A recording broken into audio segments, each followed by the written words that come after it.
Hello everyone, my name's Captain Jack and welcome back to Space Engineers. It's a Monday, which means we're reviewing another creation from the Steam Workshop. With me today I have the Sovereign Titan. This is an amazing ship produced by Killian Medlock, or K Medlock. He is a well-known creator on the Space Engineers Workshop, and this ship is absolutely fantastic. So we're going to be taking an overview of it today and seeing what it's like, what hidden features have, and how it's just generally laid out. As you know, as most of these ship views operate, I'm usually amazed by the creations I have in front of me. Funny story how I came across this one actually. We're currently looking for ships to use in Colony Survival and other survival series, and K Medlock ships, they're really good. So we're going to be taking a look at this, and this might appear in Colony Survival very soon. Let's jump straight into it. So this is a Sovereign class Titan, a very interesting ship. Now we've got quite a few interesting features on board, such as a mass driver up front here, which is really cool. I mean, look at the way this is lit up. Very nice. Space Engineers does a brilliant way of detailing this. I mean, just imagine being fired out of that. It'd be pretty cool. We're going to test that in a bit. So basically, we're just going to take an overview of this and go from there. This ship is armed with weapons, and this is why I want to use it in Colony Survival, because if we have to face some sort of enemy, it's going to be really cool to fire all these weapons. We've got a hangar bay here as well. On the other side, we also have quite a few other weapons. And the signature sort of design here of Sovereign ships and stuff like that, especially K Medlock ships, has a sort of white and blue look to it, and it's absolutely brilliant. So we're going to start on the top here. Now going on here, we also have a thin spine of a ship running all the way through there. Then slanted down the sides, we have a variety of weapons over here. A good bit of detailing over here using interior turrets. These can be used to track down missiles and other small miscellaneous things flying around in space battles. Got some bit of hydrogen going on here, so we've got hydrogen and a mix of ion thrusters as well. Very good to have these, it's awesome. Now, in here we've got a little sneaky trick as well. If these turrets do become damaged in a battle, as they most likely will with no shields, you can actually have the automatic welders come on and repair your turrets, providing the resources are there. This is very good for survival battles, because meaning as long as your ship has the necessary supplies on board, you can essentially fight and keep going on for quite a while. I like that idea. And we've got that running across most parts of the ship. I think you should be able to find it in most areas as well. There you go, some welders parked back here as well. They're kind of everywhere, and it's mainly that you always put them around the hard points of the ship. So if you are looking for some design detail tips on there, K Medlock, he shows off one of the brilliant ways you can do something in spaces by using welders to weld up damaged blocks, especially in survival. A very good addition. Over here as well, we do have the sort of airlock over here, which is very nice. By the way, guys, I do seem to be having a bit of a visual error in spaces today. It's where a line sort of goes through the monitor. I don't know if it's on my side or it'll become on the video, but ignore that if you can't see it there. So this is the airlock over here. Using 2 merge blocks and 2 connector blocks, we will take a look inside this in a minute, because the interior does look amazing. And I love the way he's used the thruster blocks here. Normal people may just use like these slope blocks to angle it down here, but K Medlock has actually used these slope blocks here to create a sort of a new, different look. I like that. Alongside here, again, we have more Gatling turrets with the welder blocks up here, as well as on the top as well. Very nice. Tons of sort of armor joints here as well. These ways these have been implemented is really cool. Heavy armor blocks as well. Nice to have them. I just love the sort of tiered armor slopes going along here. It definitely adds exquisite detail to the ship, which some creations might not have. Again, more interior turrets over here. I love this bit of like hole in the armor plating as well. I really like that. Nice use of interior turrets as well. You don't see many creators actually using interior turrets on a build, so it's nice to actually have them. Here we have our massive arsenal of missile weaponry. Again, using the same technique of having the welders weld up damaged blocks. Very good as well. Vengeful Hangar Bay, we will take a look inside in a memento. Can maybe land some fighters in it and stuff. Continuing on the top and going back here, we've also got some slopes up here as well, using the stair blocks to create a sort of nice looking design here. Definitely blends well into the hull. Obviously, we're not using a connecting block to connect to this slope. We're actually sloping back down in there again to create a sort of rigid look. Also utilising the blaster blocks as well, just to gives more detail to what else would be a bare ship. And this is why I like K Medlock's designs. He's always looking for extra ways to do detail on a starship and Space Engineers. Very cool. Continuing on the back towards the ship, and more Gatling guns and interior turrets laid out here as well. Utilising these on merge blocks. This is quite a cool design as well. Look at that. The interior turret is sat in the merge block. I like that. I've not seen someone do that before. Awesome. Also, I forgot to point out, we do have a... Is that a decoy block? No, it's a beacon and a ore detector, I think it is. Nice to have them. Obviously, this ship can have auxiliary things as well, so you could utilise an ore detector. Again, welder blocks put up here as well, utilising the blaster blocks as well. Very nice. Moving over back here, more hydrogen thrusters running all the way down to the stern of the ship. Very nice. We also have a massive arsenal of engines over here. These do look really cool. I love the look of engines on ships, particularly Star Wars creations and anything like this. It's so cool. The mix of ion and hydrogen as well really gives a sort of character and personality to the ship. I love it. Again, more ion going across here as well. Then we've got these wing slopes coming down here as well, which do add to the figure of a ship. You kind of have mini ones there, then the bigger ones over here as well. Nothing too special on these. You've got some interior turrets over here, and you've got some walkways inside here, which I don't know what you could really use these for, but I guess it's kind of observation if you would so wish for it. But yeah, I guess we can see more of that inside in a minute. On the inside here as well, tons of connectors. I don't know what these will actually be used for. Either drop pods, fighters, or something like that. It'd be quite a good addition here, but I guess it's something along the lines. Because there's a door and a merge block access point. I'm confused. I don't know what that would be used for, but hopefully K-Modlock might actually watch this and tell us what they are down below that. I'd appreciate that. Hydrogen fossils all running along here as well, including blaster blocks. I love it when blaster blocks are used. Jump drive blocks can be seen here. Now, I'd personally say that's a tactical weakness. But I guess if the ship's facing down, not really. But it'd be kind of hard hitting there anyway. Using iron fossils all along here as well. Very nice to have them. And also using the same welding trick as well for these Gatling turrets. Very nice.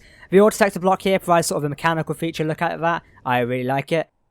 And that's kind of it for the bottom there. We also got quite a few other blocks, including the interior turrets.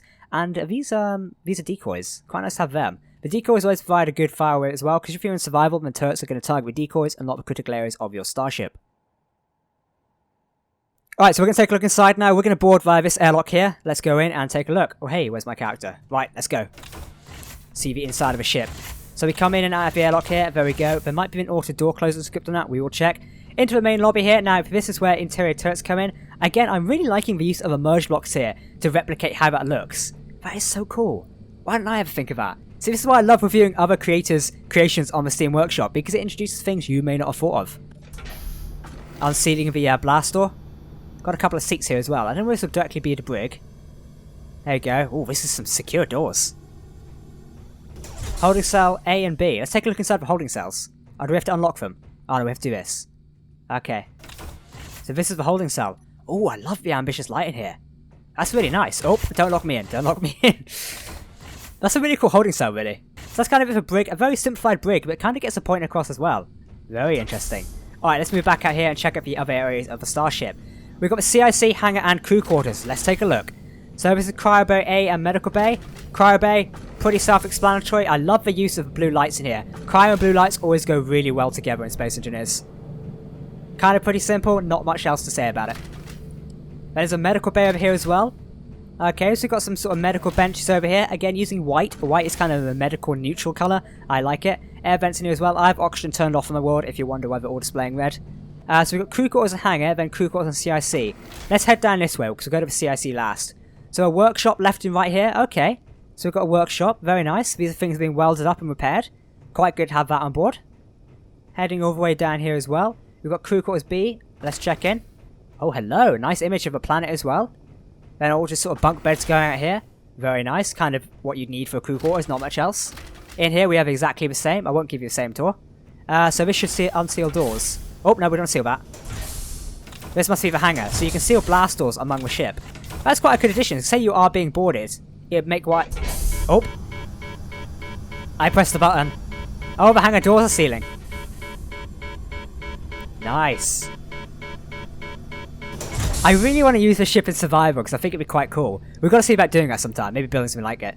So it gives you a bit of warnings. If you are stood in here and depressurization starts, you can run over to a door rather quickly and escape. Quite a cool addition.